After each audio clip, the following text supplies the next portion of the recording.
bonjour. Dans 5 minutes, la revue de presse d'Olivier Delagarde. D'abord, les correspondants d'Europe 1, c'est la revue de presse internationale. Nous sommes d'abord en Italie. Bonjour Antonino Gallofaro. Bonjour. À Rome pour Europe 1, Antonino, qu'est-ce qui fait la une des journaux italiens ? Bien la réponse d'Emmanuel Macron à Giorgia Meloni après sa réaction à la mort de Quentin Derenque. Les nationalistes sont toujours les premiers à commenter les affaires des autres, a lâché le président français, comme le rapporte Il Giornale. Une attaque choquante selon le média. Cette réaction française a été accueillie avec stupeur par la présidence du Conseil, affirme Il Fatto Quotidiano, selon des sources citées par le journal, en exprimant sa profonde tristesse et sa consternation face à l'assassinat de Quentin Derenque. Giorgia Meloni a aussi voulu exprimer un signe de proximité avec le peuple français.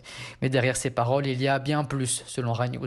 Le bras de fer à distance entre Rome et Paris, jamais vraiment apaisé, se poursuit, analyse le service public. Les deux dirigeants ne pourraient être plus éloignés et différents. Giorgia Meloni n'a jamais manqué de souligner la divergence de ses positions avec le locataire de l'Élysée. Nous partons maintenant en Inde avec le correspondant d'Europe 1 sur place, Abdoulaye Rali, l'Inde qui accueille en ce moment le sommet mondial de l'intelligence artificielle. Que dit la presse indienne ? Eh bien, l'Inde ne code plus pour les autres. Elle écrit désormais la règle du jeu. C'est le ton de la presse indienne ce matin alors que le sommet sur l'intelligence artificielle tire à sa fin ici. The Indian Express affirme que New Delhi ne vend plus seulement des cerveaux, elle défend une IA conçue comme un bien commun mondial. Même ligne chez The Economic Times. L'Europe voit désormais l'Inde en partenaire d'égal à égal. Moins de logique de coût, plus de souveraineté. Le journal insiste, ce sont les usages industriels qui comptent, pas la course à la puissance.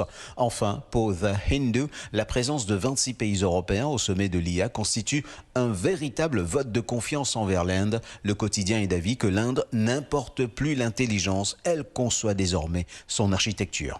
Nous allons enfin au Japon. Bernard Delattre, on vous retrouve à Tokyo pour Europe 1. Qui fait la une des journaux japonais ? Les écoliers, qui voient de plus en plus mal car ils passent leur vie sur leur smartphone, s'affole Nippon TV. Dès l'âge de 9 ans et à raison de 4 heures par jour pour les plus petits et jusqu'à 7 à 8 heures pour leurs aînés, détaille le journal Yomiuri. Résultat, selon le ministère de l'Éducation, 35% des élèves du primaire, 60% des collégiens et 70% des lycéens n'ont plus qu'une acuité visuelle inférieure à 1 qui handicape leur scolarité. Et puis ajoute la NHK, on ne compte plus les enfants qui, à cause de leur téléphone, souffrent de strabisme convergent, de douleurs tendineuses aux doigts et de problèmes cervicaux. Faut-il légiférer, réglementer l'âge et le temps d'utilisation des écrans ?